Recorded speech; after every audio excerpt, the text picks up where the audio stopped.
contract with the U.S. military, which has served as the guarantor for regional security for almost 70 years. The United States views China's deployment of anti-access and area denial systems as posing a challenge to American interests and, by extension, the existing regional security architecture. China sees the United States as a rival for the same sphere of influence in East Asia. Will the United States and China manage their differences peacefully, or is there a growing risk of military conflict? To debate this question, we have to my right Dr. Graham Allison, the Douglas Dillon Professor of Government and Director of Harvard's Belfer Center for Science and International Affairs between 1995 and July of this year. And as you know, he served as Assistant Secretary of Defense in the first Clinton administration. To my left, we have Dr. Evan Medeiros, who is now Managing Director and Practice Head for Asia at the Eurasia Group, and he served on the National Security Council staff during the Obama administration for nearly 6 years. Before we start this debate, we are going to vote. So will you vote, please, that there is a growing risk of war between the United States and China? Yes or no? And I want to all encourage you to read Professor Allison's book. We're just doing a bit of promoting while you're voting, since he was kind enough to bring me a copy.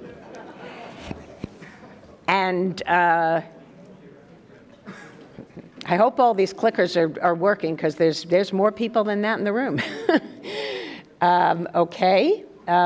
Give you a few more seconds. We have growing risk of war at 40% say yes, and 60% say no. We've now got a few more people still voting. Okay, I think we'll cut it off here. We're now at 40% and 59%, so close to 60. The onus, therefore, is on you, Dr. Allison, to reverse this vote in your direction. We're going to give you 15 minutes to start.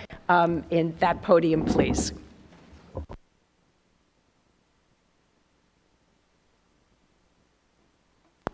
So thank you very much. It's an honor for me to be here and to participate in this CSIS drill down on the rise of China and its impact on the U.S.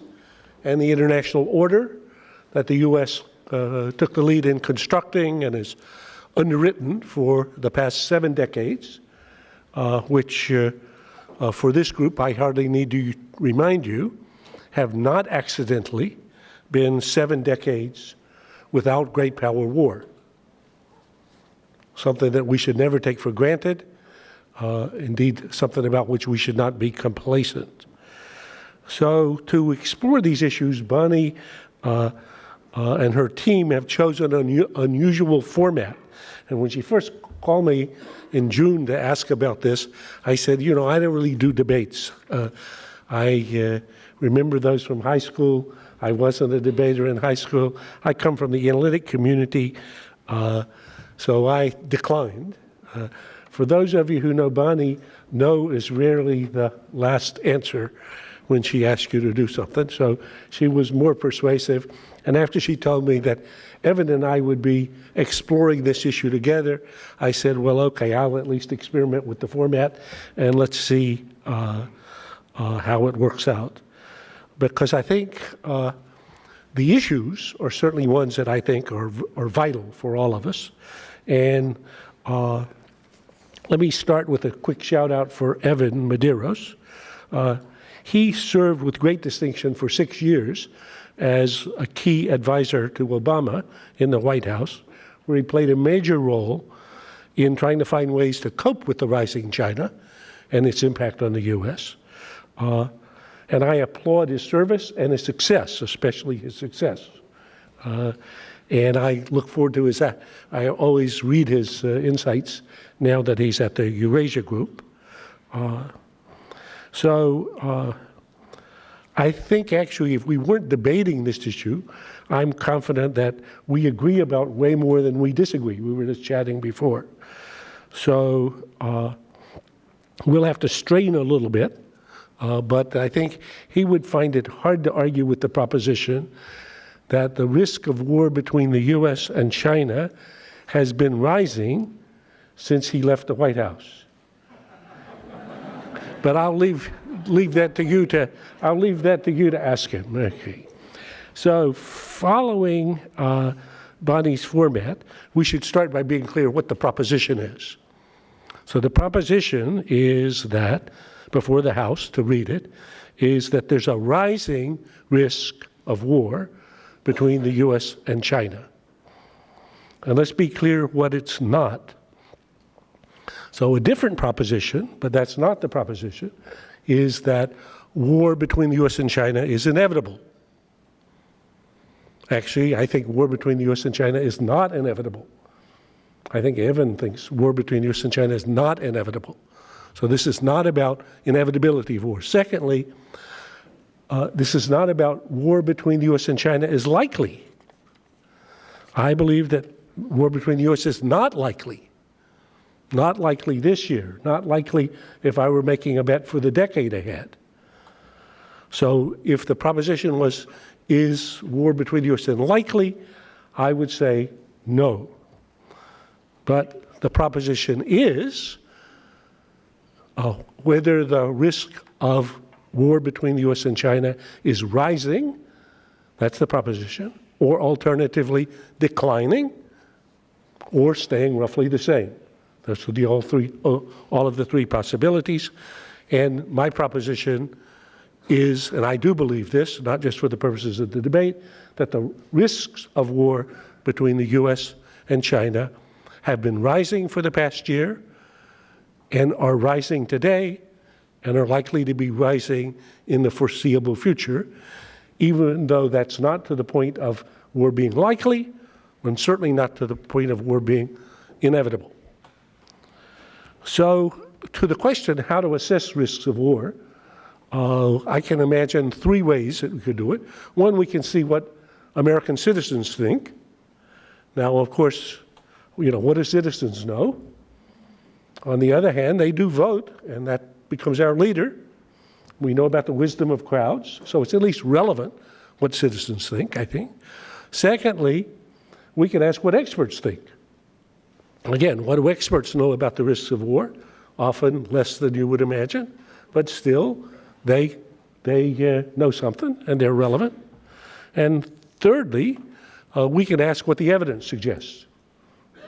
We're part of an analytic community that looks at the evidence, looks at structural factors, looks at players, and tries to assess what's going on. So since most of us come from that community, let me start in reverse order. What does the evidence suggest? Then I'll say just a quick word about what the experts say, and I'll close with what the American public says. Just to anticipate my conclusions, the evidence suggests that the risk of war is rising. The experts say the risk of war is rising. The public says the risks of war is rising. So that's my conclusion, but let me say a word about each. Okay. So if you leap ahead a year from today, and we know that there was a war between the U.S. and China, maybe just a limited regional war, but a war in which more than 1,000 American or Chinese combatants were killed by each other. That's what means a war. Yeah. And we're trying to look back on this and say, how did this happen? Well, the most urgent crisis on the agenda today is clearly North Korea. And this is, as I've written in a separate context, like a Cuban Missile Crisis in slow motion. To remember, in 1962, over an intense 13 days, John Kennedy and Nikita Khrushchev confronted each other eyeball to eyeball in an event that historians agree was the most dangerous moment in recorded history. John Kennedy ran what he thought was a 1 in 3 chance of war with the Soviet Union, a war that could have killed 100 million people, he believed, correctly. to prevent the Soviet Union successfully installing nuclear-tipped missiles in Cuba that could attack the American homeland. So we should ask ourselves, what risk will Donald Trump be prepared to run to prevent Kim Jong-un from acquiring the ability to attack the American homeland with nuclear weapons? So the crisis that we're now seeing accelerate, like a Cuban Missile Crisis in slow motion that's speeding up, is caused first by Kim Jong-un's determined drive to acquire the ability to hit San Francisco or Los Angeles with nuclear weapons. That's the driver. The confrontation and risks of war comes from the fact that Donald Trump has said this is simply not going to happen. From the moment that he heard of this issue, which was when President Obama talked to him during the transition, and he went out and immediately tweeted, "Not going to happen," to his conversations in Beijing last week with Xi Jinping, in which he said, "I'm telling you, one thing for sure is not going to happen. And if the only way to prevent this happening is for me to attack North Korea, that's what I'm going to do." So we have an unstoppable force and an immovable object on a current collision path. And 12 months from now, we're going to know one of three things happened. Either first, North Korea succeeded in completing a set of ICBM tests that give it a reliable capability to strike the U.S. with nuclear weapons. That's option one. Option two, Trump attacks North Korea in one of an array of possible military attacks to prevent this happening. Or three, there's a minor miracle. So I believe in miracles. So I would wish for a miracle. I would even pray for a miracle. But I would say the first of these three is the most likely. Most likely, Kim Jong-un succeeds. The second, which is the next most likely, is that Trump attacks North Korea.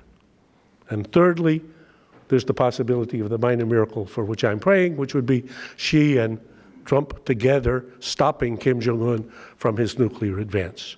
I wrote a piece about that in Politico last week if you want more details about it. So in any case, if the U.S. chooses, if Kim Jong-un continues on the path that he's on, and Trump decides to attack him, then what's going to happen? Well, likely Kim Jong-un is going to attack Seoul. That's the scenario that Evan and I have been through dozens of times. In that case, the U.S. then attacks North Korea to try to prevent them killing more tens of thousands of people in Seoul. At that point, you likely see a resumption of the Second Korean War.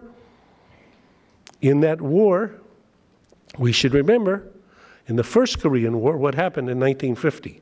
If you have trouble believing that Kim Jong-un could drag China and the U.S. into a war that neither of us want, remember, this already happened before. This is what happened in 1950. When North Korea attacked South Korea, the U.S. came to the rescue, pushing up the peninsula, approaching the Chinese border. China entered the war, beat us back down to the 38th parallel. Tens of thousands of Americans, hundreds of thousands of Chinese, and millions of Koreans were killed in that war. So when Secretary Mattis testifies about it, he says, remember, this, if it happens, will be a catastrophic war. And it's the Chinese believe that Mao demonstrated the point that that Korea will not be unified under the control of an American military ally. If they can prevent it, they prevented it in 1950, and they say they'll do it again. So when I work through the analysis of the issue, if I just be very quick, given the time, I would do it in 4 layers. First, structural conditions. This is what I've written about in Thucydides' trap. We're facing severe structural conditions in which a rising China is threatening to displace a ruling U.S. Historically, when this happens, extreme danger ahead. In my book, I look at the last 500 years. I find 16 cases in which this occurred. 12 of these end in war, 4 in not war. So it would be a mistake to say war is inevitable, but to say the odds are not good under these structural conditions would be correct. Secondly, there's third-party provocations. Most of the cases in which the Thucydidean dynamic, the dangerous dynamic between a rising power and a ruling power, end in war, don't occur because the rising power decides it's a good time to attack the ruling power. Or the ruling power decides, I better attack the rising power while I still have time. It's instead that a third party's provocation, which would otherwise be inconsequential or easily managed, triggers a reaction by one of the two primary competitors, which leads to a cascade, at the end of which they find themselves in a war neither wanted. Think what happened in 1950. Did Mao want a war with the U.S.? Never. Did the U.S. want a war with China? Not at all. Think what happened in 1914. Think what almost happened in the Cuban Missile Crisis. So Kennedy and Khrushchev did not want a war. The Kaiser and the Prime Minister of Britain did not want a war. Mao and Truman did not want a war, but war happened. So the provocations. Third, there's the institutional amplifiers. If I were given a lecture on this, I would say, remember two things. First, transition phenomena. Richard Neustadt, one of the great presidential scholars in the 20th century, reminded us that the first year of administrations is extremely dangerous because people don't know their jobs, they're getting to find their way to the bathroom, they're finding a way to relate to each other. Look at Kennedy in his first year in the Bay of Pigs. So this is happening in the first year. Secondly, we have a one-man rule. So if President Trump wants to do something about a wall or about immigration or about other issues, there's a lot of constitutional pushback. In war making, the president alone decides. That's the way our system works. So fourth and finally, we have the decision makers, the players, and the decision-making process. And I think if you felt comforted by Kim Jong-un before, now we have at least a serious competitor in Washington. So I would say look at the evidence. Secondly, look and see what the experts say. Here I've got a slide for you that just goes from John Brennan and through usual suspects to the next slide, please. This goes all the way to the Bulletin of Atomic Scientists, which has moved up its clock on the likelihood of war, or the Bulletin of Atomic Scientists, or the Union of Concerned Scientists. So I'd say the expert community is pretty unanimous on this issue. And finally, if we ask what the public says, if we go to the next slide. So if you ask, what does it say about the risks of war? It says they've been rising steadily.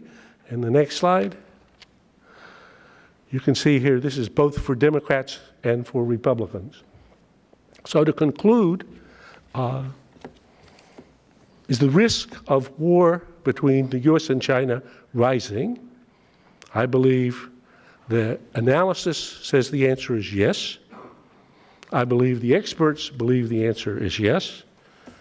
And I believe the public thinks the answer is yes. So I would say the answer is yes.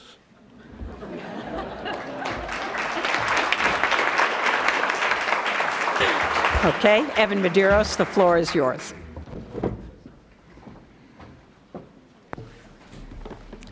Good morning, everybody. And Graham, thank you very much for the wonderful presentation. Let me begin by thanking Bonnie for inviting me to this debate. As a longtime high school and college debater, I sort of welcome the opportunity to sort of put my boots back on and get back into the debate world. Now, I have to admit, I was born and grew up in the smallest state of America, Rhode Island. So even though I was the high school debate champion 3 years in a row, it's a state of only 1 million people. So, you know, you can sort of caveat it appropriately. And let me thank Graham for his very very kind and generous words about my time at the NSC. You don't really get a lot of generosity about the Obama administration in Washington these days. So the fact that we avoided war with China and North Korea being a success, that's a very, very welcome accolade. And Graham, let me return the favor by thanking you for your decades of intellectual leadership on U.S. national security policy. I doubt there's anybody in the room that has not read Essence of Decision at some point in graduate school or in their studies over time, and that was just at the beginning of your career. I commend everybody to read his newest book, which he just signed for me today, which is an absolutely fascinating treatise and discussion about the possibility of inevitable war between the United States and China. As Graham said, we agree far more than we disagree, and I'd like to begin by highlighting those areas of agreement, because in any good debate, of course, we want to focus on the areas of disagreement, but it's important as part of this intellectual community to understand where we agree. First and foremost, that the U.S.-China relationship is an extraordinarily important relationship that is largely going to be a price maker in terms of global stability. It's no longer going to be reflective of global political dynamics as it was during the Cold War, but rather it is one that is going to dictate power relationships globally. Point number two, the U.S.-China relationship has both cooperative and competitive elements. The competitive elements and dynamics have been intensifying in recent years on both security issues and economic issues. The areas of security competition are well known: U.S. alliances, Taiwan, North Korea, cybersecurity, and maritime questions. And importantly, they're well known to policymakers and analysts on both sides. Point number three, I think Graham and I can both agree the U.S.-China relationship is a mature, dense, deeply institutionalized relationship in which leaders on both sides understand the importance of the relationship to each other. Nobody wants war, and war is not in the interests of either American or Chinese policymakers. Importantly, leaders on both sides, I believe, are very well aware of the underlying strategic mistrust and the risk of falling into the Thucydides trap of inevitable conflict. As somebody that participated in the meetings with President Obama and President Xi, they talked about this issue repeatedly. It's well known on both sides. So that said, I think Graham and I both agree that there is absolutely a risk of confrontation and conflict between the United States and China. You can never say the risk is zero. There's mutual suspicions about each other's long-term intentions. Both countries have highly capable militaries. There are big issues of disagreement and competition. And of course, they're third-party actors. So I think we agree that there is a risk of war and conflict. To put it differently, whenever you have major powers with diverging security interests, there's a risk of war. But that's not the question before us today. The question before us today is the risk of great power war between the United States and China, not between the United States and North Korea. Is the risk of great power war between the United States and China growing? I say no for several reasons, which I'll highlight to you, but I'll also argue that taking this position that there's a growing risk of war, that there's a risk of a Thucydides trap, is also a very dangerous and potentially counterproductive argument, because it leads you to a variety of very dangerous prescriptions that could push the United States and its allies to prematurely compromise its interests and perhaps even embolden a rising power to take actions that would ultimately lead to instability. But let me start with my first set of arguments about why I think the risk of great power war is not growing as Graham asserts. First and foremost is the security situation today. As I said, we all know that the risks of conflict are there between two great powers: maritime issues, South China Sea, East China Sea, North Korea, etc. But rather, Graham is making a generic argument that there are structural features of this relationship between a rising power and an established power that make the risks of conflict even greater. But the question I put forward today is North Korea the Cuban Missile Crisis? Is North Korea or the South China Sea the Berlin of the 1940s or the 1950s? Is Xi Jinping really Khrushchev? That's essentially the proposal that Graham is putting forward today. What I would argue is that that's an interesting argument. It's a historically informed argument, but it's one that does not take into account the key specific factors related to U.S.-China security dynamics, the U.S. position in Asia, military technology, the economic links between us, among other features. It's also important to keep in mind that when you make this argument, that we not just focus on measuring China's strengths, but we also measure its weaknesses. And this is an argument that he makes more fully in his book as opposed to in his presentation today. But the question is China really involved in this inexorable rise in which the United States feels that it's sort of threatened on a daily basis?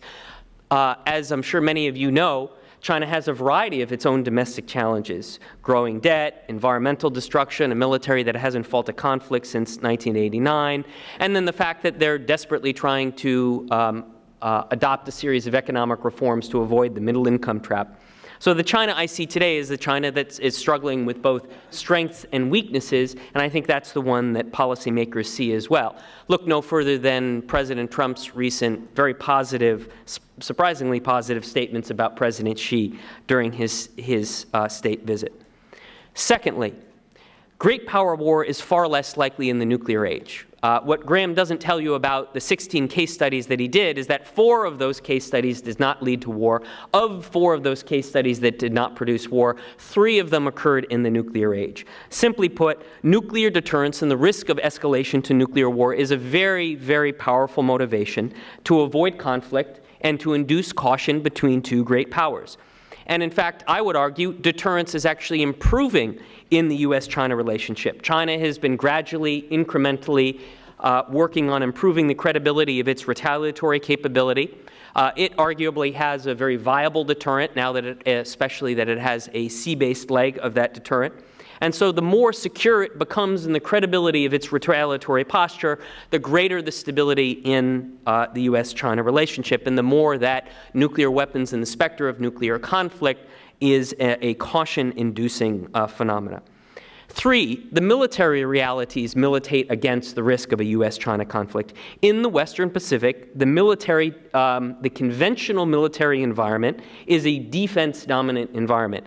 Don't take my word for it. Take the word of an excellent article by Dillon and Ulrich in International Security in summer of 2016, in which they outline in detail the extensive conventional capabilities that a variety of countries, including China, have been building in the Western Pacific. Those conventional capabilities absolutely favor the defense to the point at which the barriers to actually engaging in some kind of aggressive conventional military activity are increasing. Related to that is the fact that the security environment in East Asia is only becoming more multipolar. Not only do you have China rising, but you have Japan modernizing its military, same thing with Korea, Australia, now India getting into the picture. So the question is that an environment where a rising power thinks it can sort of throw some elbows and engage in risky behavior without it being prohibitively costly? So I would argue that not only is the environment becoming more multipolar and as a result costlier and riskier for a rising power to assert itself, but the military environment does as well. 4th, Chinese policy and Chinese statecraft is specifically designed to avoid this kind of direct conflict with the United States. China's approach has been challenge but do not confront. Slowly change the facts on the ground without provoking the United States. There's a variety of metaphors people in Washington like to use. Boiling the frog, slicing the salami. But I think the reality is the Chinese recognize that they have deliberate strategies for managing their areas of competition with the United States. I think that the Xi administration has actually done a very good job of managing the establishment of the relationship with President Trump. They haven't taken the bait. They focused on building a personal relationship between the two. They focused on managing Trump's expectations. So this is not a China that looks like it's interested in engaging in risky behavior, but actually managing what they see as the new, more challenging variable in the U.S.-China relationship, which of course is the new U.S. president. 4th, China's overall goals national rejuvenation, realizing the China dream. All of these would be shattered by engaging in major power conflict with the United States. Look no further than total trade is 37% of GDP for China. Total exports are about 20% of GDP. So the costs of engaging in conflict with the United States are very, very substantial. And so I would argue that for China, the economic impact of stumbling into a conflict with the United States are exceptionally high. In other words, so even when you have a situation of, let's say, even if I grant, Graham, that there might be a war between the U.S. and North Korea, does that mean there's going to be a war between China and the United States? The barriers to war between the United States are so substantial, as I laid out. There's so many other possible solutions and possible steps China could take in the event of a U.S.-North Korea war. I would focus in particular on the fact that Graham has not really explained to us, how does this scenario play out? So even if there is, let's say there's armed conflict between the U.S. and North Korea, and we don't really know, he doesn't tell us how that comes about. Does the U.S. strike North Korea? Does North Korea engage in some provocation that escalates? So we don't really know how that comes about. But let's say it does. Grant him that argument. Then the question becomes, how does that turn into a U.S.-China conflict? So China is going to rush to the defense of North Korea? Is that the scenario? Why is that in China's interests? Couldn't you equally imagine a scenario in which China just pushes PLA troops 20 miles into North Korea, creates a cordon sanitaire, and then begins sitting down with the U.S., South Korea, et cetera, to begin to talk about and think about what the future of the Korean Peninsula looks like? In other words, this is a highly, highly unspecified scenario, so it's unclear to me why the risk of a U.S.-China war is increasing, even if there is a risk of armed conflict between the U.S. and North Korea. But on that point about the increased risk of U.S. and North Korea, actually, after Trump's visit, it looks decidedly different. The administration has come off their very heated rhetoric about the risk of military conflict, both in Trump's conversations with Prime Minister Abe and President Moon of South Korea. Both of them made very clear how much they would oppose a unilateral military action on the part of the United States. So actually, after Trump's visit, it looks like the possibility that of the U.S. using military force to solve the North Korea conflict is probably declining.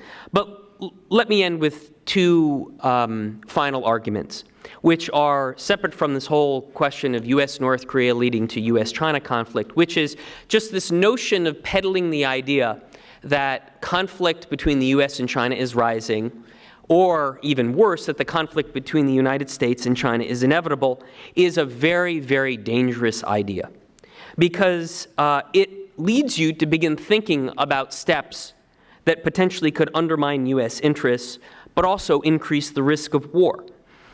There's a lot of wonderful content in Graham's book, but in his concluding chapters, he talks about a variety of areas where the U.S. should begin playing with and potentially thinking about accommodating Chinese interests. Now, he rightly points out there's a difference between accommodation and appeasement. That's an important distinction. But nonetheless, in the accommodation column, he talks about things like with the U.S. withdrawing its commitment to Taiwan in exchange for Chinese concessions on South China Sea or North Korea. Is that a good idea? He talks about withdrawing U.S. forces from South Korea in exchange for China getting North Korea to stop testing nuclear weapons and ballistic missiles. Is that a good idea? The U.S. recognizing spheres of influence around its borders. Is that a good idea? Are we at that point where the United States is so on the back foot in East Asia that we have to begin making those kinds of heavy-duty policy trade-offs? I would argue no, for all the reasons that I enumerated.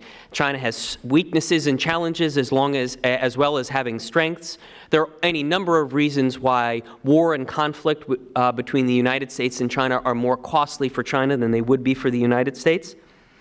But lastly, let me point out that we talk a lot about, Graham talks about the Thucydides trap, the idea that there are these structural conditions that make third-party conflict possible. But let's not forget about the Chamberlain trap. the Chamberlain trap being prematurely trying to accommodate a rising power may actually embolden that rising power to be more assertive, thinking its time has come because it's misreading signals from the United States. I think we need to keep in mind the costs associated with these kind of arguments as well. Thank you.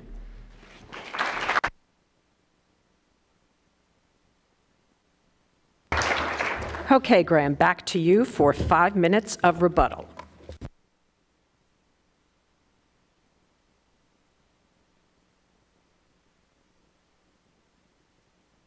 Yeah.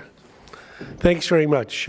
Bonnie did not tell me that Evan was a debater in high school, but I can now. I didn't tell her, Graham.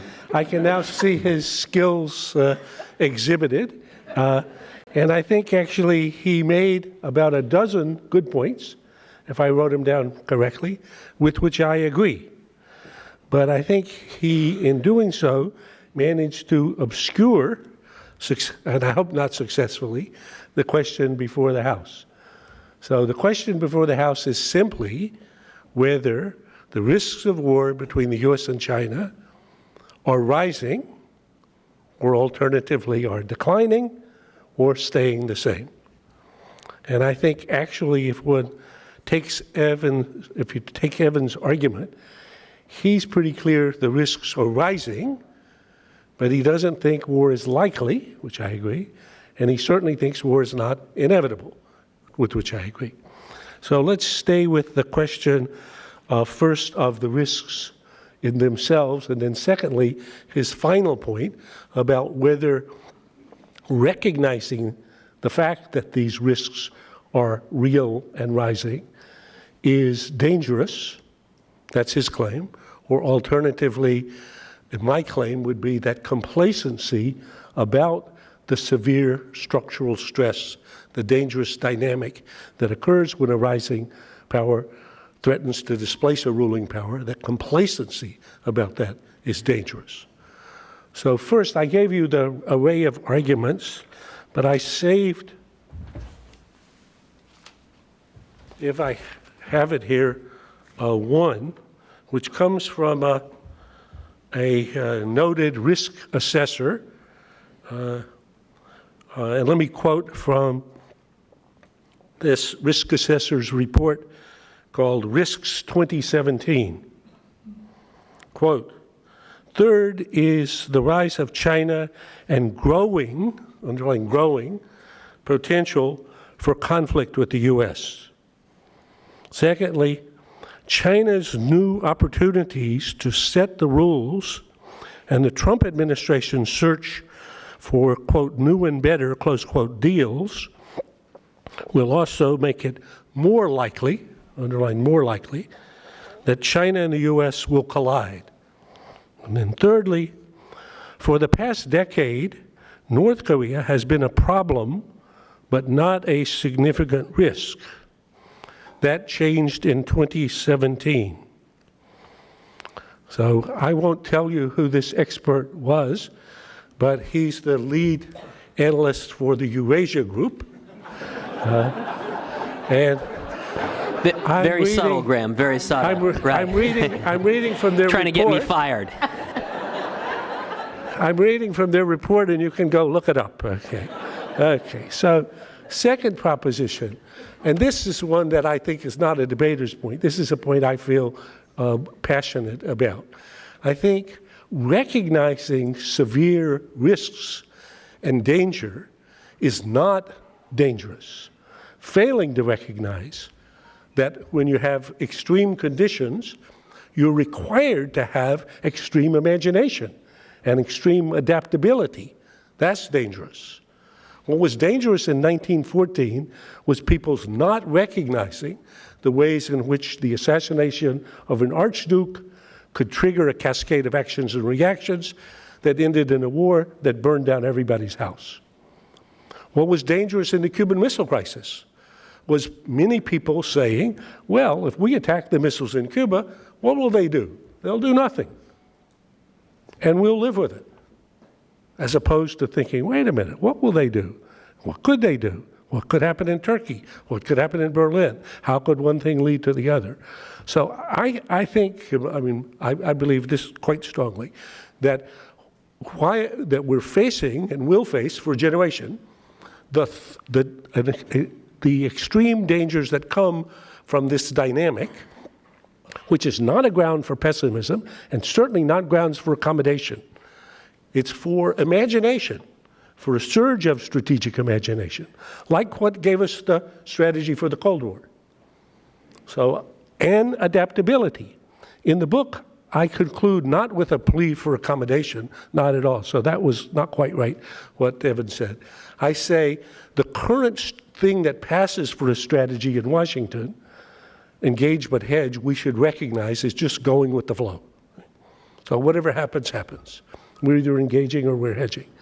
And I say what we need now, and I think particularly for the younger people here, we need a burst of imagination like what happened between 1946 and 1950, in which people we now revere as the wise men of the Cold War invented a strategy. So I then, in the book, say, I can imagine something way to the left of where we are now. It would be called accommodation. Evan suggested that. I said, I can imagine something way to the right of where we are now, which would be to try to undermine, splinter, and ultimately destabilize the Chinese government. And I say, I'm not recommending any of these. I'm just saying we need a spectrum much wider than the one that we've had, because under conditions of extreme danger, wise statesmen engage in extreme imagination and extreme adaptability. Okay, Evan, your 5 minutes. Thank you very much. Graham mischaracterizes my argument. What I said was there are risks. I'm agnostic about whether or not they're declining or staying the same, but my argument is that they are not rising. They are real, and it's important. We need to recognize that. Policy needs to reflect that, but whether or not they're rising is an entirely different proposition. Graham's argument is that they're rising for one reason and one reason only, because there are a bunch of American pundits who say that the risk of war between the U.S. and North Korea is rising. Okay, granted. You know, we can debate whether or not those pundits are the right people to ask, but nonetheless, the risk, let's say the risk of U.S.-North Korea conflict is rising. But Graham never explains to us and never specifies how you get to U.S.-China war from U.S.-North Korea war, right? I mean, that is critical. You can't win the argument until you specify how that works. And my proposition is the costs associated with U.S.-China conflict, the economic costs, the diplomatic costs, the military costs, the risk of nuclear escalation are so high that I'm pretty confident that U.S. and Chinese leaders can figure out a way how to manage the situation, even if you believe that a war between the U.S. and North Korea breaks out in Northeast Asia. I mean, keep in mind that the Chinese leadership, as we all know from the recent big speeches that Xi Jinping gave, are very focused on national rejuvenation and achieving the China dream. But their goals are 2035, their goals are 2049, 2050. They're not there yet. Conflict with the United States would have enormous economic, diplomatic, military repercussions for China. They would basically short-circuit Xi Jinping's effort to achieve the kind of rejuvenation that he's trying to accomplish. Graham never explains to us why China would be willing to bear those costs. But let's also keep in mind it's not just in China's control, it's in America's control. And the fact that we have a relationship that is dense, deeply institutionalized, a mature relationship, in which leaders on both sides are well aware of these risks. Policymakers below them are constantly talking about these risks. In the Obama administration, one of the initiatives that I worked hardest on was creating confidence-building measures for Navy-to-Navy, Air Force-to-Air Force contact in the air and at sea. It sounds like a sort of technocratic thing, and it is. It was hard to do. The Pentagon did phenomenal work on it, but it's actually a real tangible example of how the risks of unintended conflict motivate leaders to do difficult things like force the militaries to get together and address these issues. But more broadly, when you start peddling these ideas of the risks of war rising, whether it's North Korea, South China Sea, Taiwan, or whatever, I think that you run the risk of moving towards policy solutions that could actually make the risks of conflict even worse. And I outlined those initially. And let me just end on this note, which is, for the United States, when we think about dealing with the challenges of a rising power, China or anybody else, what you really need are systemic solutions. In other words, creating a security environment, creating an economic environment in Asia and globally, in which that rising power, for its own reasons, chooses to work within that sort of security system and that economic system. Now, the theory behind TPP and TTIP was precisely that: create a new high standard set of rules, norms, and institutions that would create an environment in which China, for its own reason, would choose to begin to change its approach to state-owned enterprises, government procurement, government subsidies, et cetera, in order to ensure continued prosperity. And so I think the kind of solutions we need to be thinking about are those kind of systemic solutions in which countries in the region, for their own reasons, decide how to approach it. By talking about and highlighting the risks of war over China and North Korea, talking about sort of preemptive accommodation by pulling back on your commitment to Taiwan, or recognizing Chinese sphere of influence, I think that could actually be very counterproductive. It runs the risk of breaking apart a consensus, a sort of a consensus within the United States about how to manage the U.S.-China relationship. So I go back to where I started. Graham and I agree far more than we disagree. We agree that this is an important relationship. We agree that there is absolutely a risk of conflict, that policymakers need to be attentive to it. But again, that's not the proposition before us. The proposition is the risk rising, and my argument is no. Graham hasn't specified why, and we need to be careful in how much we embrace these ideas. Thank you.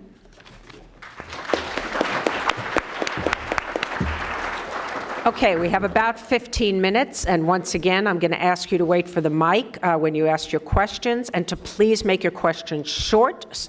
Pose them to the speaker that you would like to answer the question, or both of them, and we're going to try to get in as many questions as we possibly can.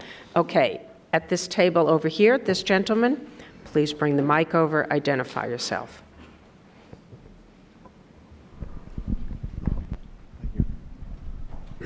Thomas McCabe, independent analyst, former DOD. My question is addressed to both of the speakers. You tended to dwell on the potential risk growing out of a conflict between the United States and North Korea. Neither one of you addressed, as I remember in any detail, the Taiwan issue, where you have basically an existential conflict between China, who considers Taiwan to be part of China, and Taiwan, who is now democratic, who, as I understand it, doesn't want to be part of China. Now, as I see the risk of war, I see the risk of war there as probably being more of a risk than with revolving North Korea. Would either of you or both of you address that? So briefly, yes. Okay. So I have a chapter in the book called "From Here to War," with 5 all too plausible paths for getting from here to war. And Taiwan is the first one of those, but Korea, I think, is currently the most dangerous.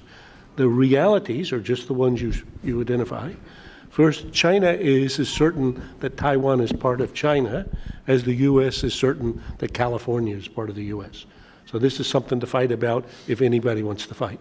Secondly, as Xi's China is becoming more controlled and authoritarian, people in Taiwan, as well as people in Hong Kong, more and more see that that's not the society I want to live in.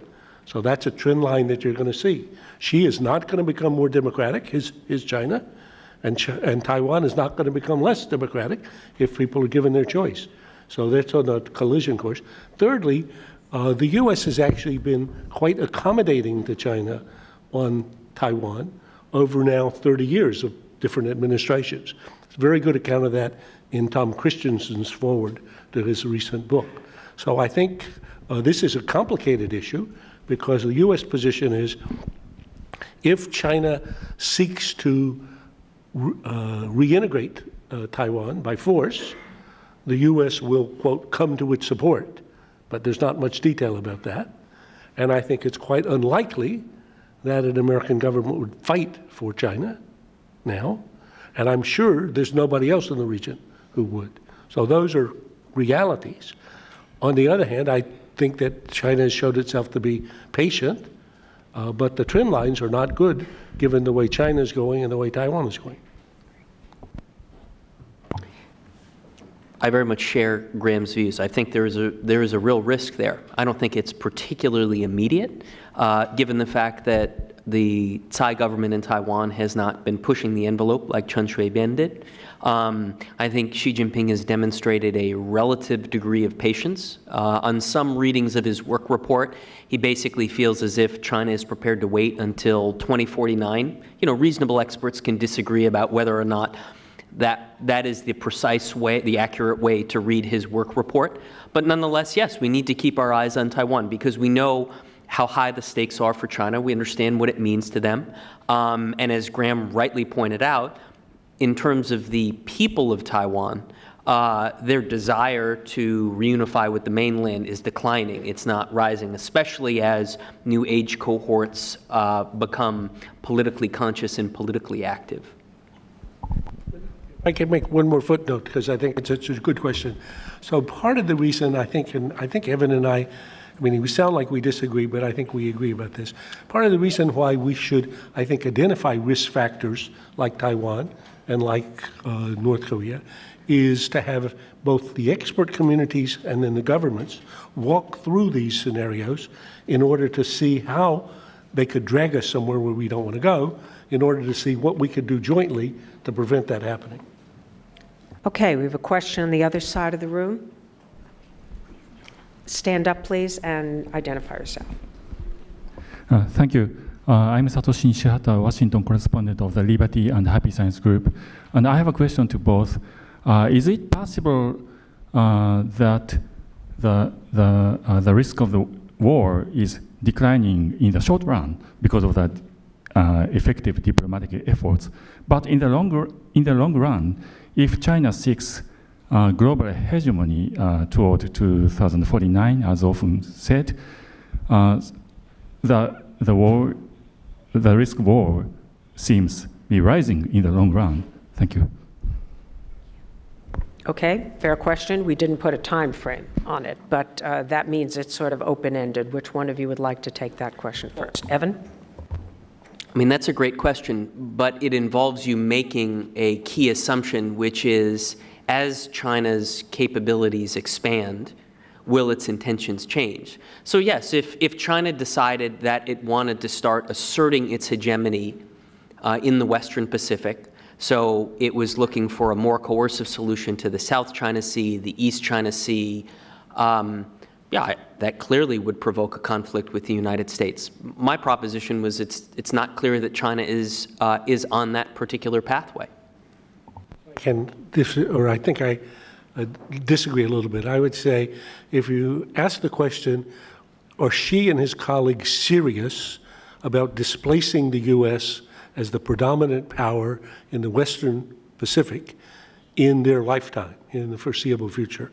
That's the question I put to Lee Kuan Yew, who was the world's, I think, premier China watcher, and his answer is, of course, why not? Who could imagine otherwise? How could they not aspire to be number one in Asia and then in time beyond that? So I think that's what we're seeing, and my read of the what just came out of Beijing with the 19th Party Congress is that, as she's put it, he says, we're going to stand strong and tall in the East. So I wrote that down. So let me just come back here. So the question is, a question that we all face in life is not what you want to do, but what you can do. So even if you grant Graham's proposition that, you know, Xi and Chinese policymakers want to dominate the Western Pacific, and we can debate whether or not Lee Kuan Yew is sort of the right person to evaluate Chinese intentions, the question is, can China accomplish it? and can it accomplish it in a way that doesn't undermine other objectives? So sure, Xi Jinping could make a really good effort at dominating the Western Pacific, but if he did so in a way that sparked conflict with the US, Japan, and Korea, and ultimately undermined the national rejuvenation goal in turning China into a sort of an economic superpower, that's the question. And that's essentially what I'm arguing. When you look at the rack and stack of factors that enable and constrain Chinese policymakers, it leads you to different conclusions about what is actually possible, which is different than what their intentions are. Okay, next question. All right, we're going to go to the back. The gentleman there. Yes, you have your microphone. Steve Winters, independent consultant. I think this is a question for Professor Allison. When you started off, and a great presentation, but you threw in a definition of war, which was 1,000 killed on one side, 1,000 killed on the other side. Now, that actually isn't in the debate question. They didn't define war. But isn't a more realistic point of view to actually look at the current military definitions of war and the discussions? So we have gray zone warfare, hybrid warfare, what the Russians call new type warfare. There's quite an argument to be made that actually we're already at war in terms of the current new definitions of warfare as understood by the military. So you've actually got a much stronger viewpoint. So could you respond to that? Okay, thank you. You're certainly right that war has become an ambiguous term, and there's a lot of different definitions pushing around. In the analytic community, it's generally accepted at the Defense Department or at the Correlation of War Correlates of War project that 1,000 combatants dead in a year equals a war. So when people try to say whether this was a war or not. Now, of course, there's civil wars, and there's internal conflicts, and there's gray zone wars, there's other form of wars. Some people would even say, indeed, I think Steve Bannon says, we're already at economic war with China, we just didn't recognize it. So war can become a metaphor. I gave that definition to try to take just what was in the analytic community's definition. Okay, next question. All right, this woman in the front here. Microphone is on its way.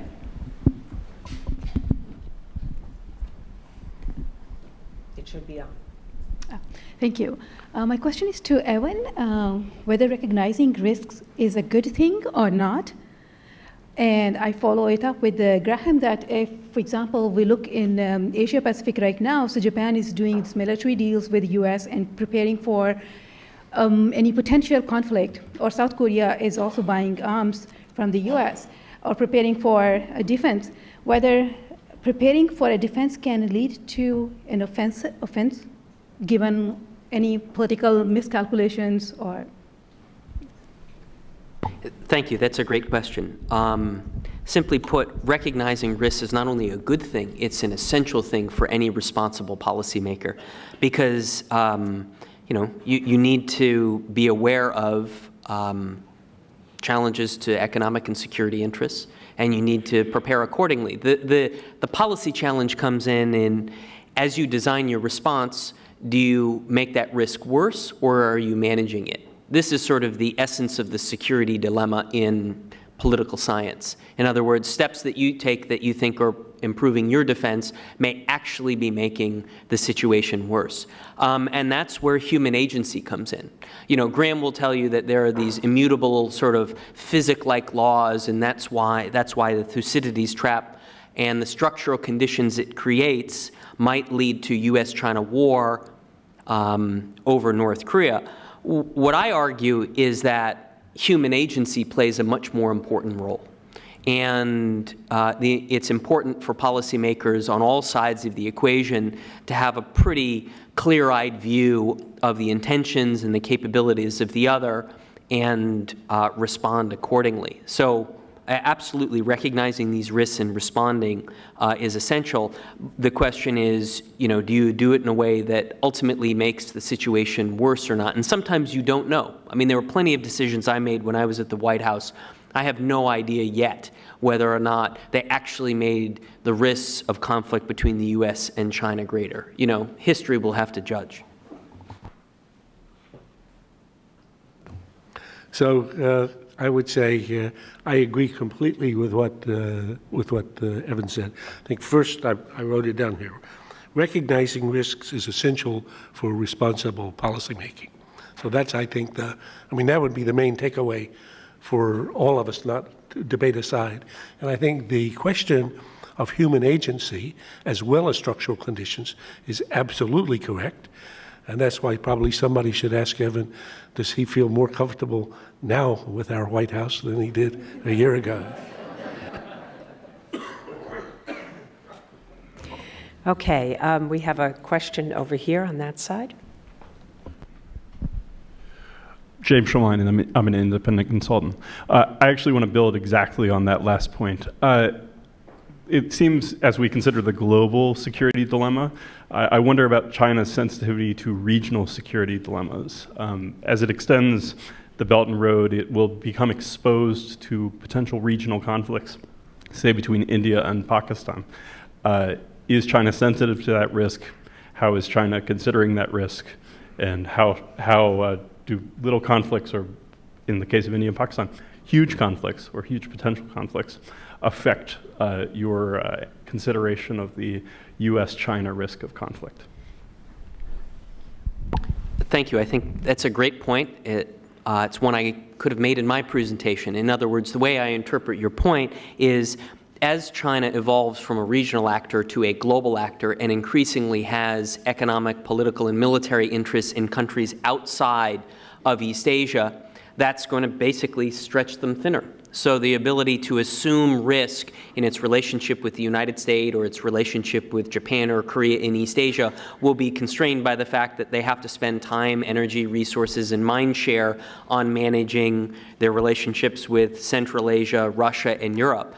So that's yet one more reason why I think that the barriers to U.S.-China conflict are growing, because the Chinese have a multiplicity of challenges and external constraints on their ability to be aggressive and assertive in East Asia. I would agree with that. Also, I would just make a footnote that the more these adaptations have to occur, as there will be, let's even take the relationship between China and South Korea, or China and the Philippines, that we've seen on display here just recently. The more this occurs, the more risk there is in the situation that a third party's action can become important in this primary dangerous dynamic.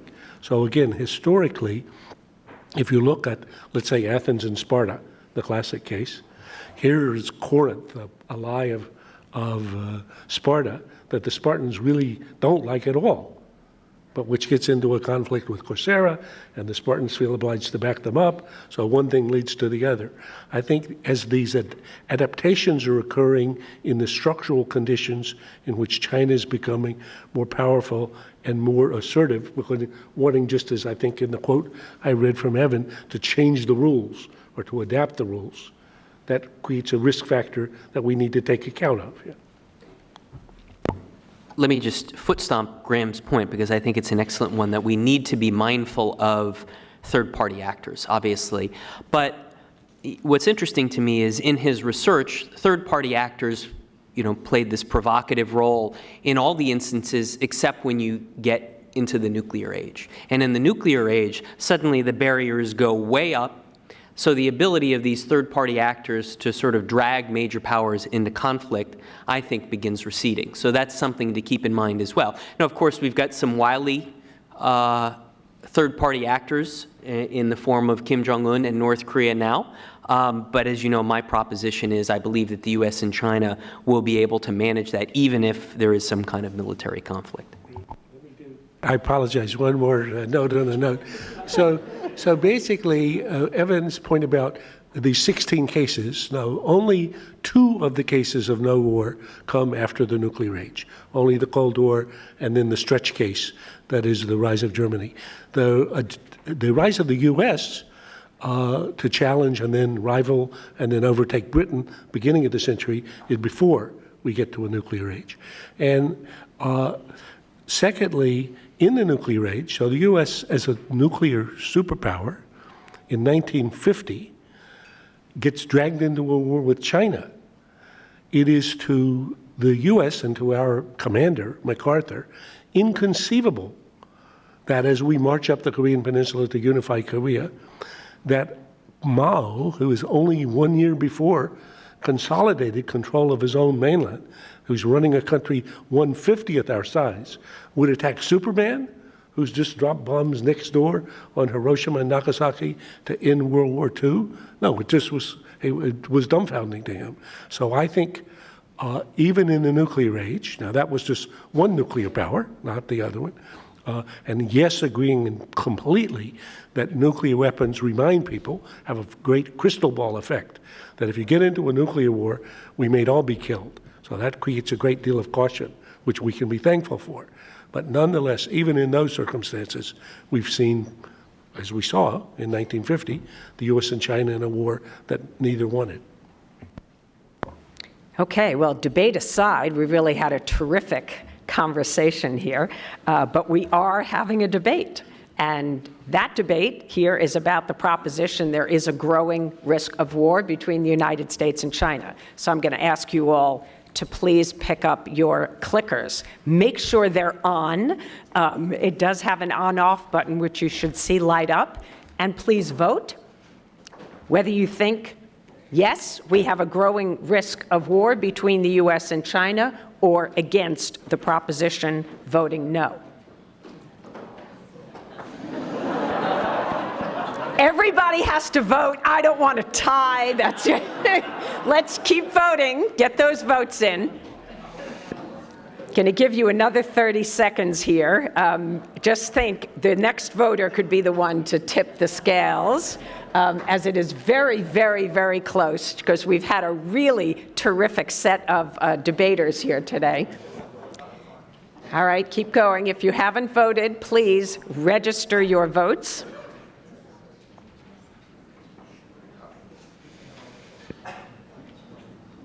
And it looks like the ayes have it, that there is a growing risk of war. We're at 81-77. Anybody else want to vote? This has really been a terrific debate. Evan and I don't get to vote, yes. No, and I'm not voting either. So, all right, congratulations. Excellent job. Thank you so much. Thank you.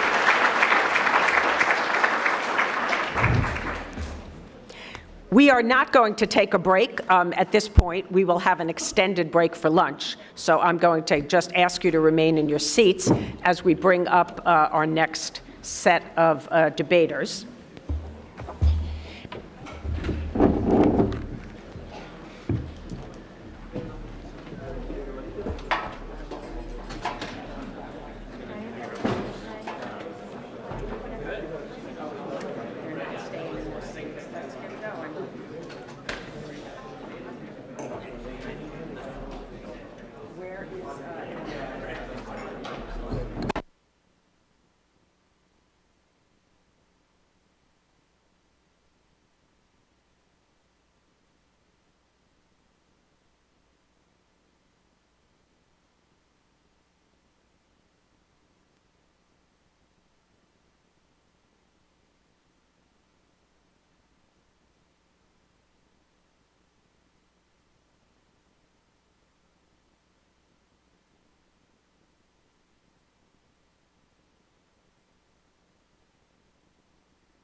Okay, please take your seats. We're going to start in 1 minute.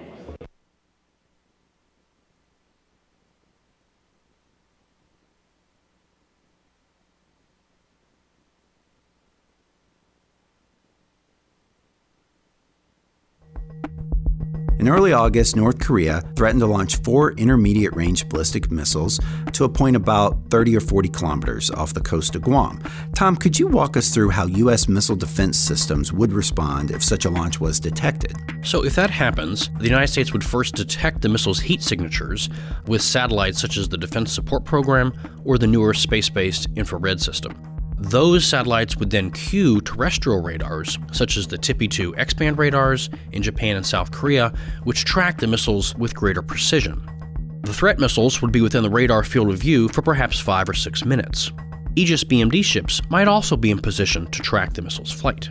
The trajectory of the missiles headed from North Korea to Guam would take them over the southern part of Japan. They'd fly just south of Hiroshima, and at that point they'd be at an altitude of about 700 kilometers. So, Tom, if the U.S. determined that these missiles were actually a threat to Guam, what systems would be called upon to respond? If the U.S. determines the missiles to be a potential threat, we might try to shoot them down using various missile defense interceptors. This might include the sea-launched Standard Missile-3, launched from an Arleigh-Burke-class destroyer, or a land-based THAAD battery based in Guam, or some combination of the two. Both systems have an excellent test record, but neither has been used in an operational context against a ballistic missile fire. With our third proposition. And our third proposition is, in the coming decade, so we actually have a time frame for this particular one, in the coming decade, China will emerge as a global leader in technology innovation. While you are all voting, I will introduce the issue. For decades, following China's opening up to the world in the late